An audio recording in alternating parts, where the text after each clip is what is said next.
Astaghfirullah. Ala Rasulillah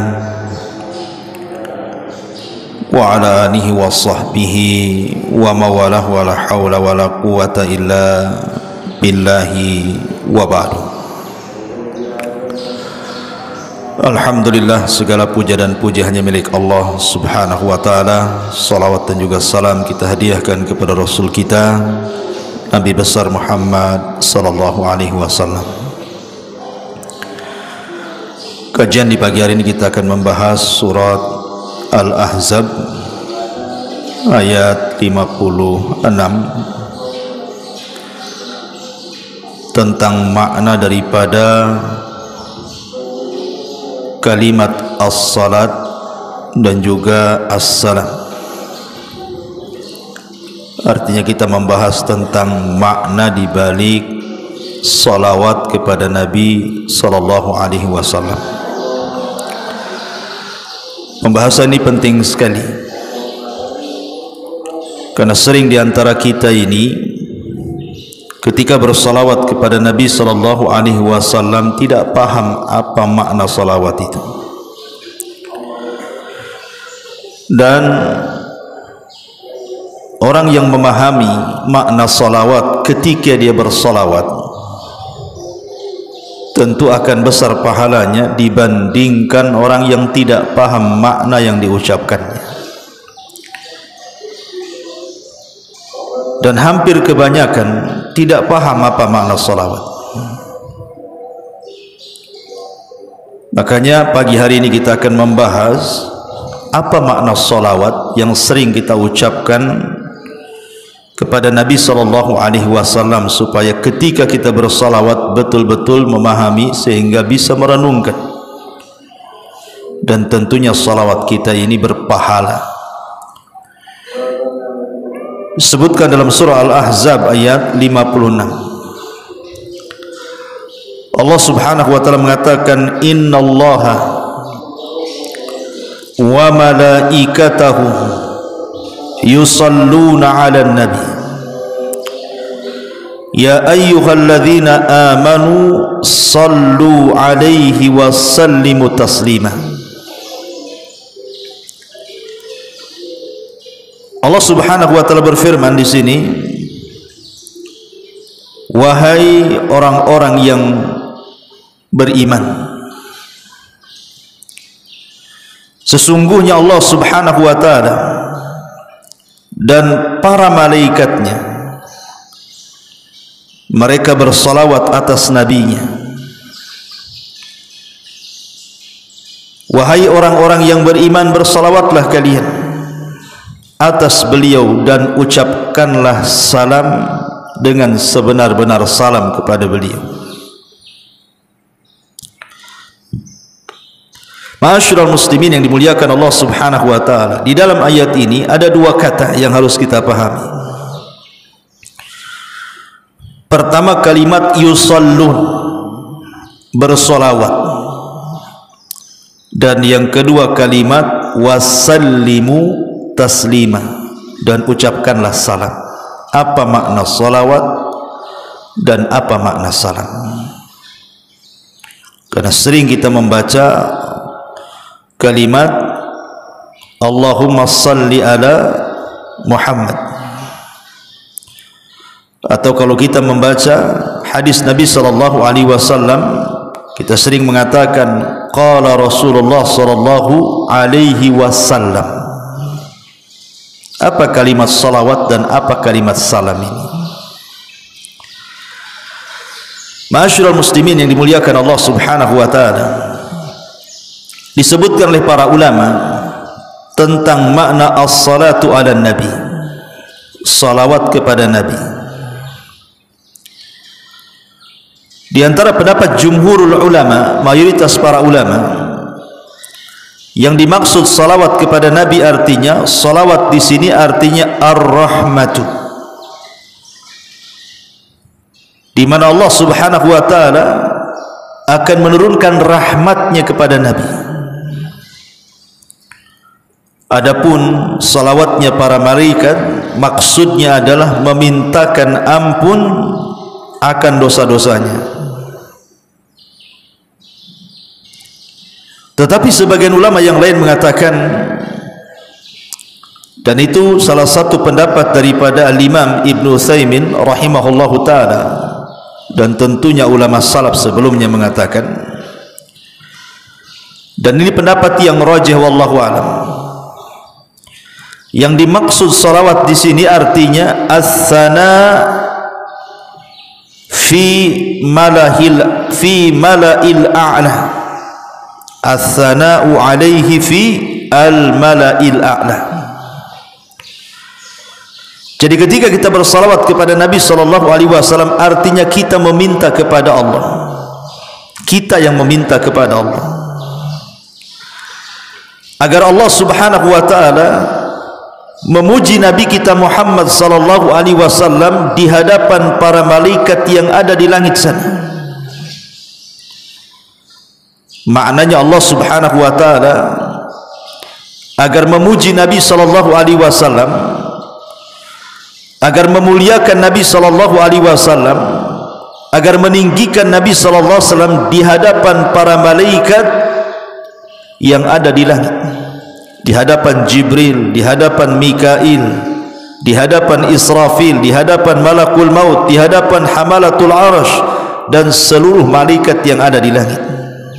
Kita meminta kepada Allah agar Allah memuji Nabi kita Muhammad SAW di depan makhluknya yang ada di langit sana.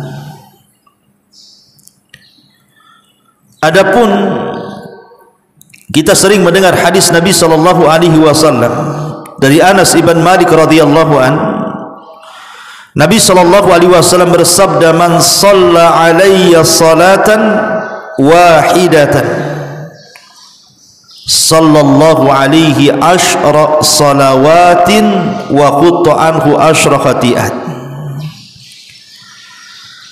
Dari Anas bin Malik radhiyallahu an, Nabi SAW bersabda, siapa yang bersalawat kepadaku satu kali saja, maka Allah akan bersalawat kepada dia 10 kali bersalawat. Apa maknanya? Jadi kalau kita mengucapkan Allahumma salli ala Muhammad, maka Allah Subhanahu wa ta'ala akan memuji kita di hadapan para malaikat-malaikat yang ada di langit sana.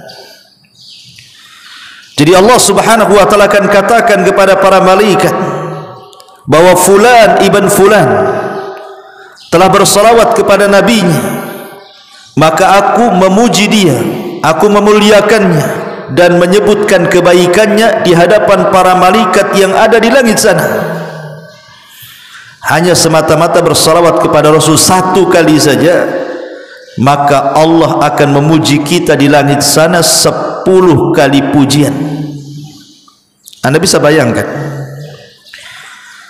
seandainya ada pemimpin negara, anggaplah di negeri kita sekarang Pak Jokowi jadi presiden, entah siapa lagi setelah Pak Jokowi nanti, memuji-muji kita di hadapan seluruh rakyat Indonesia.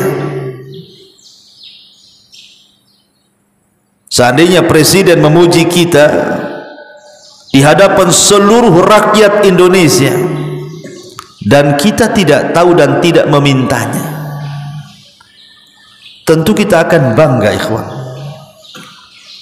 Kalau seandainya seorang pemimpin memuji kita di hadapan rakyatnya, itu bangga sekali kita. Itu baru presiden yang muji kita. Bagaimana kalau seandainya yang memuji itu Allah Subhanahu wa ta'ala di hadapan seluruh makhluknya, terutama makhluk-makhluk yang mulia-mulia dari kalangan para malaikat, memuji kita di hadapan Jibril, memuji kita di hadapan Mikail, memuji kita di hadapan Israfil, memuji kita di hadapan Malakul Maut, memuji kita di hadapan para malaikat-malaikat pemikul aras dan seluruh malaikat yang ada di langit. Coba betapa bangganya kita. Allah yang menciptakan kita, yang memberikan nikmat kepada kita, yang mengatur hidup kita, memuji kita pula di hadapan para malaikatnya di langit sana. Makanya kenapa Kita disuruh memperbanyak salawat ini. Kalau orang paham maknanya, makin semangat kita bersalawat. Karena tidak paham, malas bersalawat jadinya. Ya. Itu kalau kita bersalawat kepada Rasul satu kali itu. Bagaimana kalau setiap hari antum bersalawat, dari rumah datang ke masjid bersalawat, pulang dari masjid ke rumah bersalawat, dari rumah ke kantor bersalawat, pulang dari kantor bersalawat, saat bekerja bersalawat. Berapa ratus ribu kali Allah akan memuji kita di hadapan makhluk yang ada di sana. Dan ketika Allah memuji kita, maknanya Allah cinta dengan kita. Dan kalau Allah cinta dengan kita, maka Allah akan menanamkan kecintaan kepada kita di hadapan Jibril dan seluruh malaikat, bahkan di hadapan seluruh manusia. Ingat hadis Nabi SAW, innallaha idza ahabba 'abdan, Allah itu kalau cinta dengan seorang hamba, siapa yang pertama dipanggil? Jibril. Kemudian Allah mengatakan, ya Jibril, innallaha ahabba fulanan fa'ahibbahu. Hei Jibril, Allah cinta dengan si fulan, kau harus cinta. Maka Jibril akan mengatakan di hadapan para malaikat, innallaha ahabba fulanan fa'ahibbuhu. Wahai malaikat-malaikat Allah dimanapun kalian berada, Allah sudah mencintai si fulan, maka kalian harus mencintai si fulan juga. Itu buah daripada salawat. Dan ketika para malaikat mencintai si fulan tadi, maka Allah akan tanamkan kecintaan kepada seluruh hamba-hambanya yang ada di bumi. Ma'asyiral muslimin yang dimuliakan Allah Azza wa Jalla, dari sini kita pahami berarti makna salawat apa? Arti asalnya salawat itu diambil dari asana, pujian. Allah Subhanahu wa taala memuji kepada Nabi. Tapi kalau salawatnya para malaikat artinya istighfar, memintakan ampun. Tapi kalau salawatnya kita kepada Nabi SAW artinya doa. Kita berdoa kepada Allah agar Allah memuji Nabi kita di hadapan para malaikat. Itu makna salawat kita kepada Nabi SAW. Sudah barang tentu Allah akan memuji nabinya. Tanpa kita bersalawat pun sebenarnya Allah itu tetap memuji nabinya. Tapi ini sebagai adab dari kita. Kita harus punya adab, punya akhlak. Bahwa dalam bentuk kecintaan kita kepada Rasul, bentuk adab dan akhlak kita kepada Rasul, kita berdoa kepada Allah Azza wa Jalla agar Allah memuja dan memuji Nabi kita di hadapan para makhluknya yang ada di atas sana. Ini poin pertama. Poin yang kedua, dalam ayat ini Allah Subhanahu wa taala mengatakan apa? Wasallimu taslima. Mengucapkan salam. Kita sering mendengar kalimat, kita ucapkan salawat serta salam untuk junjungan kita baginda Nabi besar Muhammad sallallahu alaihi wasallam. Apa makna salam di sini? Makna salam itu artinya keselamatan. Apa yang dikehendaki dengan kalimat keselamatan di sini? Maksudnya kita berdoa kepada Nabi sallallahu alaihi wasallam, kepada Allah Subhanahu wa taala agar Allah menyelamatkan nabi kita, baik secara hissi ataupun maknawi. Kalau dulu para sahabat yang hidup di zaman Nabi sallallahu alaihi wasallam dan Rasul masih hidup di tengah-tengah mereka, ketika para sahabat bersalawat kepada Nabi sallallahu alaihi wasallam dan mengucapkan salam, artinya para sahabat berdoa kepada Allah agar Rasul sallallahu alaihi wasallam senantiasa hidupnya dipenuhi dengan keselamatan, selamat dari penyakit, selamat dari gangguan manusia, selamat dari musuh-musuhnya, selamat hidupnya. Itu kalau sahabat yang hidup di zaman Nabi. Masalahnya kan Nabi SAW sudah meninggal dan sudah dikubur, dan sekarang berada dalam kubur. Apa maknanya kalau kita kemudian mengucapkan selamat, keselamatan, berdoa kepada Allah Azza wa Jalla, ya Allah selamatkan Nabi kita, dan Nabi kita dalam kuburannya? Apa maknanya? Maknanya kita meminta kepada Allah keselamatan untuk Rasul kita. Jangan sampai jasadnya Nabi kita disakiti orang lain, didekati, dicuri, karena upaya-upaya ini sudah ada. Walaupun memang Nabi SAW yang mengatakan bahwa Allah itu akan menjaga jasad para nabi, sebagaimana hadis Nabi SAW mengatakan, innallaha harrama 'alal ardi an ta'kula ajjasal anbiya. Allah itu akan haramkan kepada bumi untuk tidak memakan jasadnya para nabi. Para nabi itu, kalau seandainya Allah takdirkan antum menggali kuburan nabi, maka jasad nabi itu akan utuh sebagaimana ketika dia meninggalnya. Lain dengan jasad-jasad kita, boleh jadi dimakan cacing tanah, boleh jadi tinggal tulang belulang. Tapi kuburan Nabi SAW, kalau Allah takdirkan ada orang yang gali, maka kita akan lihat jasadnya Nabi ya utuh, karena Allah haramkan untuk memakan jasadnya para nabi. Lihat Sulaiman ketika dia meninggal di singgasananya, jin-jin yang bekerja itu disangka Sulaiman masih hidup tuh, karena tidak dimakan tanah masalahnya, tidak membusuk, tidak bau dan begitu seterusnya, sehingga jin-jin itu masih bekerja.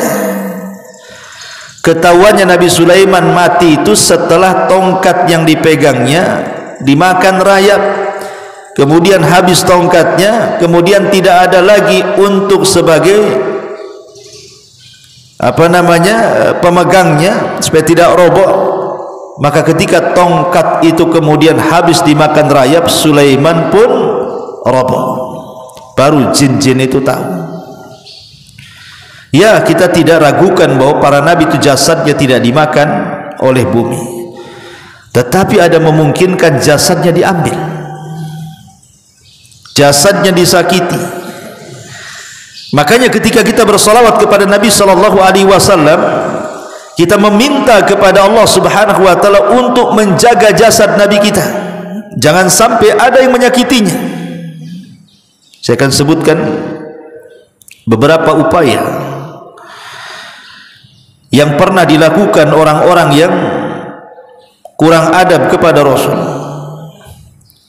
di masa Al-Hakim bi Amrillah Al-Ubaidi. Salah seorang zindik pernah mengusulkan untuk menghadirkan jasad Nabi SAW dan dibawa ke Mesir. Itu saat pemerintahan orang-orang Syiah. Ada seorang hakim bi Amrillah, namanya Hakim bi Amrillah Al-Ubaidi. Itu mengusulkan bagaimana kalau seandainya kita ambil aja jasad Nabi yang ada di Madinah itu, dibawa ke Mesir, ya. Maksudnya untuk menarik perhatian manusia kepadanya sebagai pengganti Madinah, kononnya begitu. Karena kita tahu bahwa pemerintahan Syiah Fatimiyah itu beratus-ratus tahun berdiri di Mesir, sehingga merasa menguasai dunia. Orang-orang Syiah Fatimiyah ini berniat untuk mengambil jasad Nabi sebagai pengganti kota Madinah. Mesirlah sebagai penggantinya. Ini pernah terjadi, ya. Tetapi apa yang terjadi ketika mereka mulai memerangi penduduk Madinah? Tiba-tiba Allah Subhanahu wa Ta'ala kirim angin ke Madinah, dan hampir terjadi gempa yang luar biasa. Karena kuatnya angin tadi, dan ini akhirnya membalikkan seluruh pasukan-pasukan yang hendak mengambil jasad Nabi karena ketakutan hengkang lagi ke Mesir. Ini pernah terjadi. Ini satu kisah. Yang kedua, pada masa kekhilafahan Al-Ubaidi juga, dia mengutus orang untuk tinggal di sebuah rumah dekat dengan Masjid Haram Madani, Masjid Nabawi. Jadi dia mengutus orang, disuruh sewa rumah, yang rumah itu berdekatan dengan Masjid Nabawi, dekat kuburan Nabi. Siapa ini? Si Khalifah Ubaidi ini. Kemudian disuruh untuk menggali terowongan dari rumahnya menuju kuburan Nabi. Itu dibuat terowongan, maksudnya mau diambil jasadnya, ya. Masyarul muslimin yang dimuliakan Allah subhanahu wa ta'ala,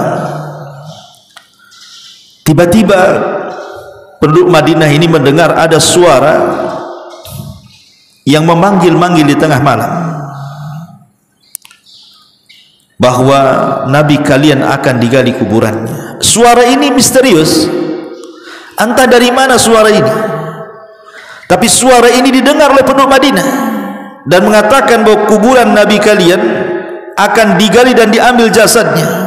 Oh, serentak kemudian manusia pun berdatangan dan mulai menyelidiki apa betul, ya. Subhanallah, ketika mereka sedang menggali, orang-orang Ubaidi ini menggali terowongan sampai ke hampir dekat dengan kuburan Nabi SAW. Akhirnya mereka pun ketahuan. Lalu orang-orang pun membunuh mereka semua. Dan ini terjadi pada tahun 408 Hijriah. Artinya sudah ada upaya-upaya pengambilan jasad Nabi SAW. Ini kisah kedua. Kemudian juga disebutkan kisah yang ketiga, sejumlah orang-orang Nasrani. Justru ini, kalau tadi orang-orang Syiah Fatimiyah, ada orang-orang Nasrani yang mereka suka mencuri dan merampok, khususnya kafilah jemaah-jemaah haji yang kemudian hendak pergi haji. Ini orang-orang Nasrani jahat ini selalu menjadi kuta utur, menghadang orang kemudian mengambil barang-barangnya. Entah pikirannya gimana ceritanya orang-orang Nasrani jahat ini, tentu oknum ini, ya. Mereka berniat untuk menggali kuburan Nabi. Ada niat untuk menggali kuburan Nabi SAW, dan mereka ngobrol terang-terangan gitu, ya. Setiap ada orang jemaah haji yang dirampok dia itu, dia akan ngomong, saya akan gali kuburan Nabi kalian, saya akan gali kuburan Nabi kalian, mengancam seperti itu. Kemudian mereka betul-betul menyeberangi laut menuju Madinah. Jadi mereka bukan hanya niat saja dan menakut-nakuti orang-orang itu, tapi mereka ini, kafilah orang ini, betul-betul berangkat menyeberangi lautan menuju kota Madinah. Tetapi Allah subhanahu wa ta'ala tentu tidak menghendaki nabinya disakiti. Tiba-tiba kemudian mereka pun dibuntuti oleh tentara dari Mesir, tentara kaum muslimin, dan dihujani peluru. Akhirnya kemudian mereka tertangkap, sebagiannya ditawan dan sebagian dihukum mati. Dan kisah-kisah seperti ini juga terjadi kepada kuburan Abu Bakar dan Umar. Ada orang yang berniat, sekitar 40 orang laki-laki, malam-malam itu mereka mencari rumah di dekat Masjid Nabawi juga tuh, kemudian menggali terowongan tuh. Tetapi kemudian niatnya pun digagalkan oleh Allah subhanahu wa ta'ala. Intinya bahwa upaya-upaya untuk mengambil jasad Rasul semua digagalkan oleh Allah Azza wa Jalla. Lah makna ketika kita mengatakan salawat dan juga salam, makna salam di sini meminta kepada Allah keselamatan. Keselamatan apa? Keselamatan agar jasad Nabi kita ini jangan disakiti orang. Ini makna kalau kita bersalawat kemudian mengucapkan salam. Makna yang kedua artinya kita berdoa kepada Allah Azza wa Jalla, meminta keselamatan kepada Allah agar ajaran Nabi sallallahu alaihi wasallam sepeninggalnya sampai hari ini diselamatkan dari penyimpangan, agar petunjuk-petunjuk Rasul, sunnah-sunnah Rasul, ajaran-ajaran Rasul yang sampai kepada kita dijaga dari orang-orang yang hendak menyimpangkan sunnah-sunnah tersebut. Itu makna kita bersalawat dan juga mengucapkan salam. Itu makna salam di sini. Atau kata para ulama, ketika kita mengucapkan salam, keselamatan, doa keselamatan kepada Rasul, maknanya kita meminta kepada Allah kelak pada hari kiamat Nabi kita Muhammad sallallahu alaihi wasallam diselamatkan. Tadi saya sudah katakan, tanpa kita mengucapkan doa keselamatan kepada Rasul, Rasul itu tetap selamat. Bahkan dia yang mendoakan kita saat kita meniti titian siratal mustaqim, Allahumma sallim salim, ya Allah selamatkan umatku, ya Allah selamatkan umatku. Tapi kenapa kita disuruh untuk berdoa keselamatan agar Rasulullah SAW selamat di akhirat? Sekali lagi, tanpa berdoa keselamatan pun Rasul selamat. Tapi ini bentuk kecintaan kepada Rasul, bentuk adab dan akhlak kita kepada Rasul. Kita berdoa agar Rasul sallallahu alaihi wasallam selamat di akhirat. Bukan berarti Rasul kalau kita tidak mengucapkan keselamatan Rasul tidak selamat. Tidak, tanpa kita tidak mengucapkan sekalipun Rasul tetap selamat. Karena Nabi sallallahu alaihi wasallam dijamin oleh Allah Azza wa Jalla, dosanya di dunia saja diampuni, yang telah, yang sedang dan yang akan datang. Secara otomatis di akhirat pun dia akan selamat. Bahkan di tangannya syafaatul uzma, syafaat. Jadi kita mengucapkan keselamatan kepada Rasul itu dalam bentuk adab, dalam bentuk akhlak kita kepada Nabi sallallahu alaihi wa ala alihi wasallam. Inilah makna salawat dan juga salam yang terkadang orang tidak paham ketika mengucapkan kalimat bersalawat kepada Nabi sallallahu alaihi wasallam. Padahal kalau kita paham makna salawat, tentu kita akan terangsang untuk memperbanyak salawat lagi. Tapi ketika kita tidak paham makna di balik salawat, walaupun mungkin sebagian para ustaz sudah menjelaskan keutamaannya, ya, keutamaan bersalawat itu, Allah akan bersalawat kepada kita 10 kali, Allah akan mengabulkan doa-doa kita, Allah akan menghilangkan penyakit kita, Allah akan menghilangkan kesulitan kita, dan banyak macamnya faedah-faedah bersalawat. Tapi kalau tidak paham isi maknanya, terkadang kita lalai. Sama juga ketika antum sholat 5 waktu, orang yang paham maknanya mulai takbiratul ihram, kemudian doa-doa iftitah, kemudian juga surat yang dibaca, kemudian setiap doa-doa yang kita baca dalam sholat dan kita paham maknanya, tentu kita lebih khusyuk sholatnya dibandingkan sama sekali tidak paham, hanya menghafal saja kan. Lah sholawat juga sama, kalau hanya bersolawat saja tak paham maknanya, ya lewat gitu saja. Tapi kalau kita bersalawat paham maknanya, berarti kita ini mengucapkan sesuatu dengan ilmu. Dan beda mengucapkan sesuatu tanpa ilmu dengan mengucapkan sesuatu dengan ilmu. Sama beramal sesuatu dengan ilmu dan beramal sesuatu tanpa ilmu. Ada 2 orang sholat, yang satu mulai takbiratul ihram sampai dia salam betul-betul berilmu. Memang dia pelajari macam mana takbiratul ihramnya Nabi, macam mana iftitahnya Nabi, macam mana rukunya Nabi, sujudnya Nabi, bacaannya Nabi, apa saja yang harus dibaca, mulai gerakan sampai salam, mulai bacaan sampai zikir, dia betul-betul membaca. mendengar, ngaji, hadir di majelis ta'lim dengan orang yang sama sekali tidak pernah membaca, dengan orang yang sama sekali tidak pernah hadir di majelis ta'lim, dengan orang yang sama sekali tidak mempelajari, dia hanya solat ya solat gitu saja, nengok orang takbir ikut takbir, nengok orang berdiri ikut berdiri, nengok orang baca itu ikut baca itu, nengok orang salam ikut salam, maka ulama mengatakan yang pertama solatnya dari mulai takbiratul ikhram sampai salam bukan hanya menggugurkan kewajiban tapi membawa pahala. Tapi yang kedua, tidak dapat pahala walaupun menggugurkan kewajiban. Kan rugi jadinya. Sepanjang solat kita nggak dapat pahala, ya gugur kewajibannya, betul. Lah apa kemudian juga akan berlaku kepada salawat.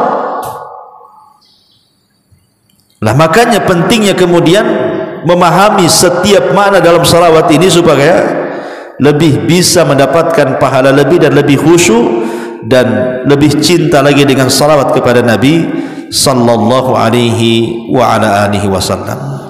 Wallahu a'lam bishawab. Mudah-mudahan ada manfaatnya. Subhanakallah bihamdika asyhadu an la ilaha illa anta astaghfiruka wa atubu ilaik. Allahu ta'ala a'lam. Assalamualaikum warahmatullahi wabarakatuh.